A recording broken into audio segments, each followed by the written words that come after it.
Isika eto Madagasikara dia manana ny kolotsaintsika ka ny firenena anankiray no mandroso dia manaja ny kolotsaina izay ananany ary ao anatin'izany no hitondrana ny fampandrosoana vokatry ny fahitana ny fahantrana izay iainan'ny vahoaka amin'ity faritra Arivomamo Itasy ity ary manerana Madagasikara mihitsy moa zany dia mijoro zao fikambanana zao hitondra fampandrosoana eo amin'ny lafiny rehetra ahitana departemanta efatra ao anatin'ity fikambanana ity ny departemantan'ny fanabeazana departemantan'ny kolotsaina sy fialamboly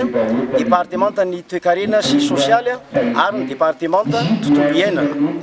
arak'ireo departemanta efatra ireo no hitondrana ny fampandrosoana any amin'ny vohitra sy ny tanàna rehetra izay eto amin'ny faritra Arivomamo eto amin'ny faritra Itasy ary manerana Madagasikara mihitsy moa zany fa eto no hiasany voalohany manana ny teny filamatra fahendrena firaisan-kina ary fandrosoana ny fikambanana no ambanina ny kolotsaintsika mba handroban'ny sasany ny harenantsika noho izany dia tsy maintsy mamerikasina isika mba ho fototra iorenana fampandrosoana izay hoentina any amin'ny vohitra sy ny tanàna tsirairay avy. Ny hoe ny nama dia mot de passe ny fanaovan'ny sakalava rehefa miakatra aty ka mifaneneny an-dalana sy miponina aty dia mifanontany zovy namana raha ny avy aty samby avy aty saingy ireo avantsika avy any anindrana dia mitelo lafarateny dia ny azy hoe nama fantatray fa ny mahanama izay nalavaina hoe namany Mpiragasy dia noho izay angolan-teny mitory fihavanana izay afa indrindraindrindra ilay aty fanahy fonosin'ny Iragasy izay nampatonga hoe namany Mpiragasy ary tsy ho alevinay fa ho velarinay bebe kokoa ho ampilatra ke fa ara-teknika isan-karazany ny Iragasy mba fantatry ny taranaka mielipatrana eo am-panangonana andreo tahirikevitra maro be isan-karazany zay dia rehefa vory zay dia ho avoaka ny tantara ny foko ny avinay satria tsy dia manisy mpanoratra ny resaka firy an'izy io ary lasa tantara tsy ofisialy misy anay satria nanelingelina ny andrina sy ny vazaha izay ny tanjony nama dia amelomaso ny tantara amelomaso sy hitondra ny sehatra fiarina anampy ny mpiaramonina misy politika ny ray aman-dreny tamin'izany nafahany efa nanondrana hoe ny herikerika mahatondradrano tamin'izany fotoana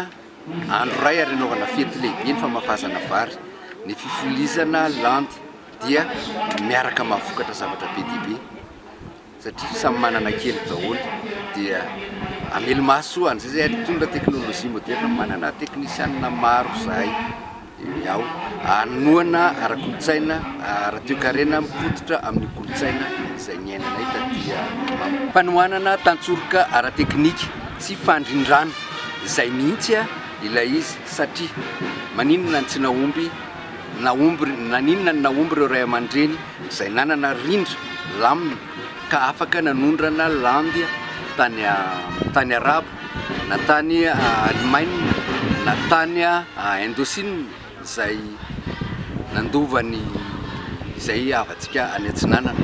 dia ireo no ezahanay ho sokafana vaovao averina izay mifototra amin'ny kolotsaina zay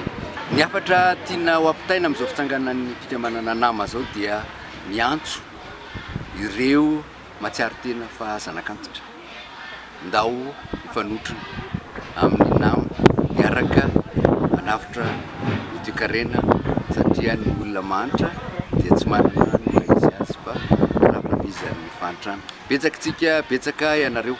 vatona sonotrony tany trafika sonotrony nofony tety Mamo andeha hitodika Andoharano mpandroso ny varotritsika ty Itasy